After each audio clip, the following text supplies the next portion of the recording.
Welcome back to the Archive Network. Aurelius here, with Malik, curators of the Lineage Archive. We left House of Hunyadi last time, and as Matthias's reign reaches its zenith, the seeds of discord are sown. Envy among nobles, fiscal strain, and the ever-present uncertainty of who will inherit the crown. Today we pick up where we left off. A new king ascends the throne of Hungary. Matthias Corvinus, crowned not just by lineage but by the will of the people. This coronation is seismic. It shakes the foundations of the old order. The Holy Crown, a relic of ancient kingship, now rests on a youth whose claim is rooted in merit and ambition. We witness a shift in power dynamics as the nobility must reckon with a ruler chosen not by birthright, but by the desires of the populace. This is a moment that reverberates through history. But Aurelius, calling this merely an earthquake, overlooks the human cost of such upheaval. The nobles, terrified of losing their power, would not welcome this shift. They were not simply spectators. They were alarmed stakeholders in a game that was shifting beneath their feet. Matthias may have been crowned by popular will, but the old aristocracy felt their very existence threatened. True, the nobles felt threatened, but we must consider the broader picture. Matthias's rise wasn't just a personal victory. It symbolized a break from tradition that had held Hungary back for too long. Empires thrive on change, forging new paths from the remnants of the old.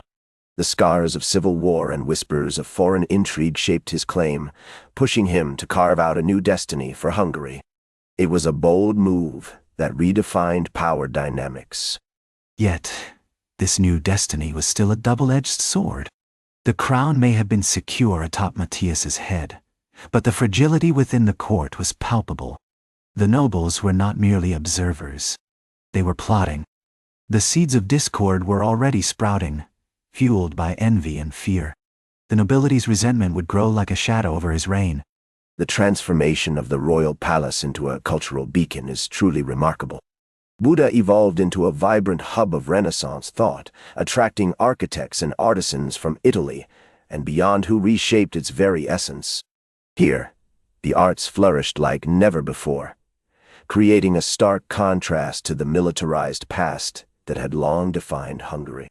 We can see how culture can rise, even in places once marked by conflict. It's a testament to the enduring spirit of a nation. But let's not romanticize this transformation. The grandeur of the palace might dazzle the eyes, but it hid a kingdom rife with tension.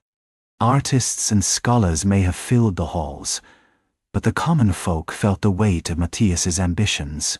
They were the ones paying for this cultural renaissance with higher taxes and burdensome reforms. You raise a valid point. Yet the Bibliotheca Corviniana stands as a remarkable testament to his vision. This library wasn't just a collection of books. It attracted great minds from all corners of Europe. As the world teetered on the brink of darkness, it preserved knowledge that might have otherwise been lost. The wisdom of the ancients was reborn within these walls, helping to shape a new Hungarian identity. We can see how such efforts create lasting legacies.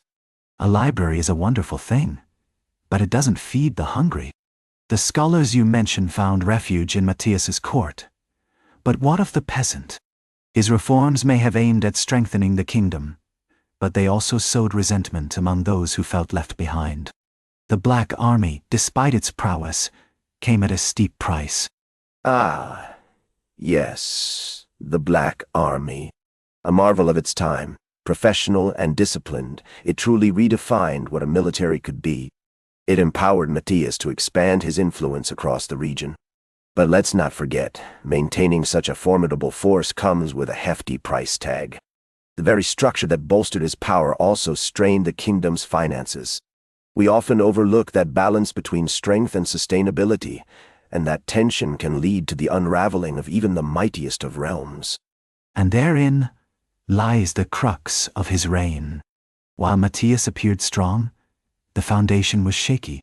The nobility's resentment was brewing, and his lack of a legitimate heir only added to the uncertainty. His marriages produced no offspring, leaving factions to jockey for power. This was not merely an issue of succession. It was a looming threat to the stability he had fought to create. The question of succession looms large over us. Matthias's legitimization of John Corvinus highlights his attempt to secure the future of the realm. This act was not just about bloodlines. It was about forging loyalty and garnering support from the great lords. Each choice Matthias made reshaped Hungary's political landscape, creating alliances and rivalries. The stakes couldn't be higher, and with every decision, he was playing a dangerous game that would determine the fate of the empire for generations to come. Loyalty is fickle, especially among the old nobility who saw Matthias as a usurper. Every decision he made only drove a deeper wedge between him and those who had held power for generations. The Raven banner may have flown high, but its shadows were growing darker. With each passing year, the seeds of discord took root, overshadowing what could have been a golden age. Families felt the strain, alliances crumbled, and the whispers of betrayal echoed in the halls of once great estates. As Matthias's reign reaches its zenith, his vision of a united Hungary finds itself at a precarious crossroads. The cultural renaissance he so passionately fostered is now under threat from within, as noble factions squabble and the weight of necessary reforms presses down on the realm. We must remember that history is rarely linear. It unfolds like a complex tapestry, rich with both threads of glory and discord. The stakes are high, and the choices made now will echo through time. That's where we leave it this time. House of Hunyadi continues. The story isn't finished yet. Find the full series on the Lineage archive, part of the Archive Network. We'll be back with the next chapter.